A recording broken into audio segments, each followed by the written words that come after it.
And I'd like to now bring up another interesting place that you're finding descendants of the Israelites, but may not necessarily be from the 10 tribes, but will also play a role. And it shouldn't be overlooked. It's a very serious scenario. Is in Africa. Africa has perhaps hundreds of millions of people with this identity right now of being from the people of Israel. Does that mean they were from the 10 tribes? Likely not. We were taught by the historians and within our own traditions that when the Romans conquered Judea a few hundred years after that the tribes of Israel went into exile, perhaps millions of Judeans were sold into slavery, into Africa, into Rome, deep into Africa. And if you look now, you're seeing people who are most likely the descendants of those slaves who kept true. I'd like to bring up a few specific examples because they're going to be game changers. One of them wrote letters to Israel when it became a state. And they said, we're Israelites out in Africa. You know, everyone laughed at them and they said, African Israelites, these people are just trying to jump on the first world country bandwagon.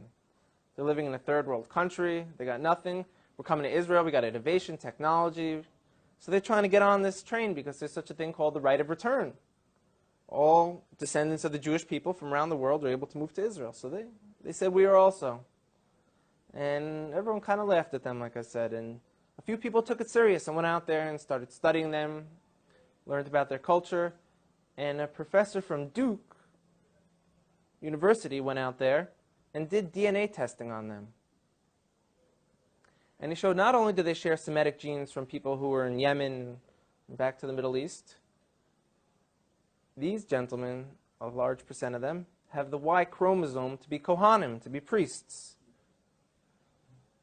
Now, if anyone who doesn't know, a priest is a specific family clan of the nation of Israel who come from Aaron, the brother of Moses, who was the first priest. And anyone descended from Aaron has the status title priest.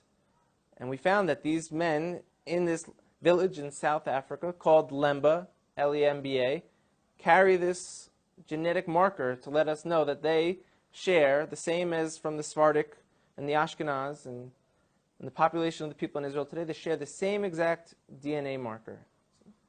That's mind-blowing. So everyone kind of got humbled a little bit who laughed at them and said, now what? Now what do we do about this? This could have tremendous implications. Another area in Africa you have something big happening is in Nigeria. You have the Igbo people, or Igbo, pronounced either way. There's 40 million of them, also Christians, like I spoke about before, how that could happen to the children of Israel very easily. But also a lot of them are now coming out and converting back or adopting the rules of the Torah without all the paganism that they've been practicing for hundreds of years. There's been books written about it from scholars in Nigeria, from scholars from the Jewish people. And where it gets interesting is, in America, there was a slave trade. And a lot of the slaves, a very high percentage of them, came from Western Nigerian ports. And in America today, you see a very large movement of African Americans who say that they're the real chosen people, that they're the children of Israel, they're the Judeans. You know, so what are they just trying to create an identity for themselves because they were slaves, or is there really something here? And the answer is, most likely there is something there. And most likely, maybe that they were the original Israelites, and maybe that the Jewish people today who are white, Caucasian people came in a little bit later on. We know that some of the greatest sages of the transmission of the Torah were converts from Rome. You have a man named Onkelos who wrote a commentary on the Torah, unprecedented, that we still learn today. He was a convert.